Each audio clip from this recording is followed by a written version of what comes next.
Nos acompaña ya aquí en el estudio Víctor Manuel Aguilar, él es psiquiatra del CISAME, para hablar de un tema muy importante que ha tenido mucho que ver hoy en Zacatecas, porque el Centro Integral de Salud Mental ha tomado en cuenta de que el cutting en la adolescencia es un tema de importancia y de atención en los jóvenes. Víctor, buenos días y bienvenido. ¿Cómo estás, Franco? Como siempre, gracias por la invitación a este gran noticiero. Gracias, Víctor. Platícanos, hablamos fuera de cámaras de la importancia de atender el tema del cutting. Primero que nada, para la gente que nos está viendo, ¿qué es el tema del cutting? ¿En qué consiste? ¿De qué trata este problema social, Víctor? Bueno, el cutting es un problema familiar, es un problema social, es un problema psicológico, es un problema de salud, es un problema en el cual tiene muchas redes.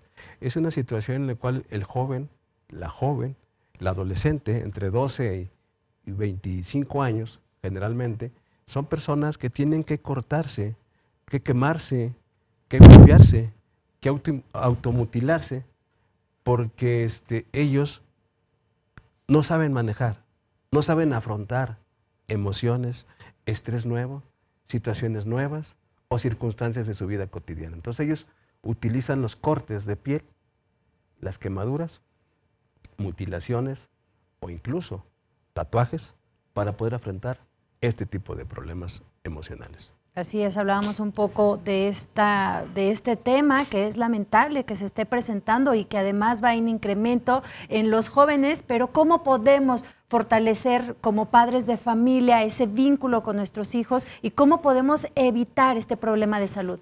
Hay que entender que los chicos y las chicas tienen un banco emocional. El banco emocional más importante de los niños y niñas son los primeros 12 años antes de que aparezcan los cambios hormonales.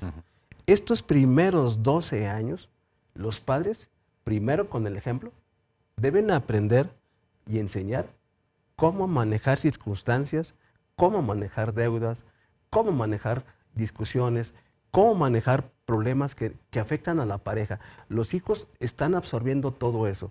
Después del ejemplo, que los padres no usen adicciones, puedan dialogar, puedan comunicar, puedan expresar verbalmente sus emociones y no a través de gestos, no a través de portazos o destrucciones. Cuando los niños aprenden esto con el ejemplo y aparte los padres les enseñan con palabras cómo manejar, cómo dialogar, cómo aceptar las emociones, cómo no evadir las emociones, porque sentir enojo, sentir miedo, sentir estrés es muy necesario para la vida. Claro. Aquí la clave es resolverlas, enfrentarlas y que no nos ocasione ningún problema psicológico, emocional o de salud.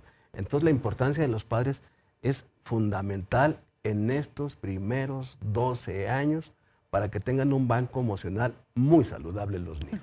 Y como padre, Víctor, ¿cómo ubicarlo? ¿Cómo tener esos signos de alarma y darnos cuenta de que nuestro hijo está pasando por un tema de cutting? Esas primeras signos y síntomas, señales que puedan darnos ellos para que nosotros empecemos de ahí a notar esa parte y empezar inmediatamente el tratamiento o la atención. Bueno, el cutting va desde leve hasta grave. Leve a veces es comerse las uñas, por ejemplo, quitarse los cabellos, por ejemplo, pequeñas cortaditas, por ejemplo, pequeños alfileres o con el mismo hilo dental.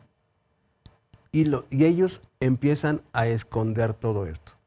Los hijos empiezan a aislarse, empiezan a estar callados, cada vez más callados. Conforme se va haciendo de leve a grave, los hijos se van haciendo más callados y más aislados.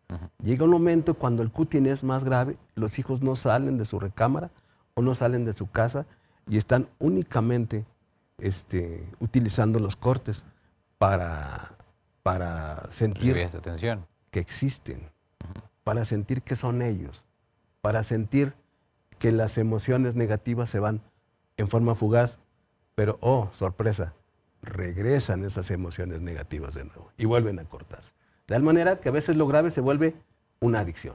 Así es. Una adicción al dolor físico. Así es, y luego de este dolor físico pueden pasar a una adicción del alcoholismo, del cigarro, de alguna droga ilícita. Así es, o sea, se convierte en una obsesión, un trastorno obsesivo compulsivo en la cual esta obsesión y esta compulsión puede ser las relaciones sexuales intensas, puede ser el suicidio, puede ser alcoholismo, tabaquismo, adicciones o involucramiento en ciertos delitos. Consecuencias que de no detectarlas, de no tratarlas, pues se podrían dar. Una vez que se detectan estos síntomas y que los padres de familia ya están dándose cuenta de este daño, ¿cómo debemos actuar? ¿Qué hacer? Bueno, la familia debe valorar si su hijo o hija adolescente está en la etapa leve, moderado o grave. Si está en la etapa leve o moderada, hay que asumir la responsabilidad los padres de familia. Los padres de familia deben enseñar a los hijos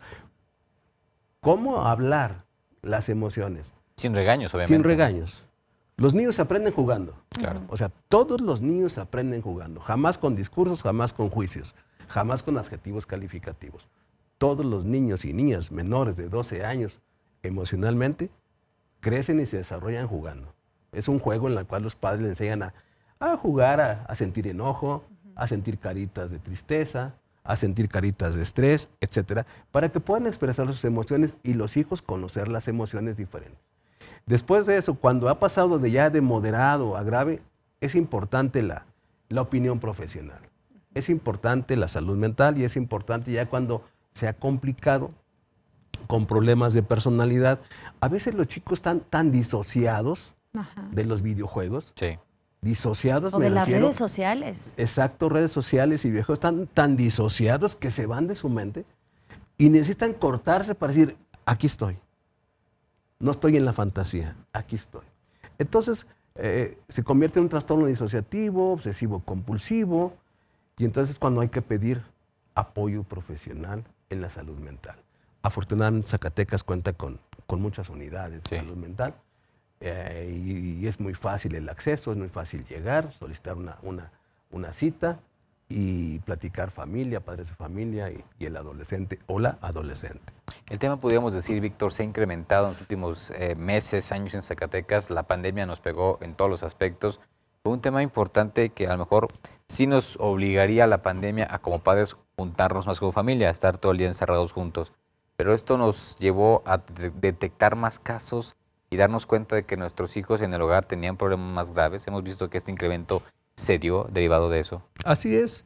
Creo que las repercusiones de la pandemia, desde el punto de vista emocional, pegó más en los adolescentes. Sobre todo en los chicos de entre los 10 y los 16 años de edad que estaban en esa etapa de encierro, una etapa de pandemia, fue lo que les pegó más. Sobre todo problemas de ansiedad, problemas de depresión y problemas de intentos suicidios.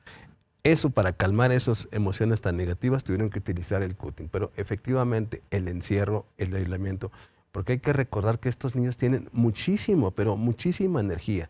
Sí. Y estar en una habitación pequeñita, en una pequeña, recibiendo clases, pues su atención se volvió dispersa, con problemas de comprensión, problemas de memorización, ansiedad, desesperación, sin jugar, porque ellos aprenden jugando. Entonces fue algo muy desagradable para los adolescentes, esta pandemia de la salud mental, ansiedad y depresión. Claro que sí, y un tema también, un efecto en el que platicábamos, un fenómeno es también las redes sociales, el ser aceptado y cómo afecta a los jóvenes, a los adolescentes, que por ejemplo sufren por no tener likes, por no tener seguidores, por no ser aceptados. Así es, las redes sociales se han convertido en un campo de lucha, en un campo de aspiraciones, en un campo de competencia en la cual el adolescente cree que esa es la realidad de la vida. Entonces, la gente tiene que disfrazarse, tiene que utilizar fotografías, escenarios para sentir que existe, que es triunfador, que es exitoso, que está bello, que está bella, etc. Y a veces el adolescente no es capaz de aceptar que a veces pues, no tiene un like, no tiene amigos, seguidores, y es una frustración enorme, muy enorme, y entonces tienden a cortarse, tienden a utilizar un método con una navajita desagradable, y a la vez que se dan esa navajita, ellos sienten mucha culpa, mucho remordimiento por no ser aceptados, por no estar en ese medio ahí que les gusta mucho a ellos en las redes sociales. Lo más importante es el tacto y el acercamiento en la familia. Víctor, finalmente decirle a la gente ¿Hay un lugar, un teléfono en el CISAME que pueda servirles como orientación, redes sociales para que lo puedan ubicar, para tener una idea de cómo trabajar esta parte, incluso ya como familia? Sí, claro. La Secretaría de Salud cuenta con una institución, la verdad, que trabaja en forma muy multidisciplinaria, en la cual el personal tiene psicólogos, psiquiatras, médicos, trabajadoras sociales. Es una institución muy noble. El Centro Integral de Salud Mental es una unidad médica especializada en la cual estamos localizados en Mariano Garza sin número, en la colonia Isabelica. El teléfono que pueden sacar cita es 899-3276. Ahí estamos para atender a todo el público abierto, tanto Seguro Social, ISSSTE o sin algún sistema de seguridad. Perfecto, pues agradecemos enormemente que se haya tomado este tiempo para venir a hablar sobre este problema de salud que está afectando a cientos de jóvenes en nuestro estado. Analí, te agradezco la invitación. Gracias, Víctor, está con nosotros. Franco, gracias por la invitación.